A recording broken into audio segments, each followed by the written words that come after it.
А каким ты видишь его бой против Шона Стрикленда?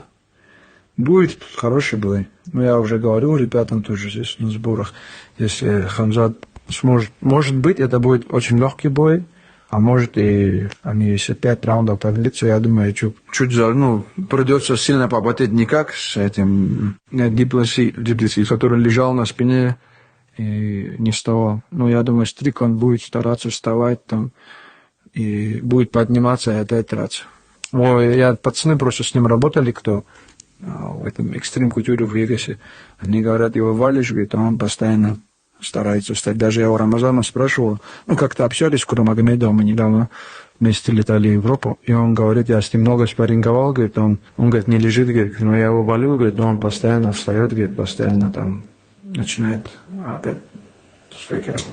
Да, я думаю, Стрикленд в этом плане чуть такой неадекватный мужик. Я думаю, много ударов тоже он на своей карьере пропустил.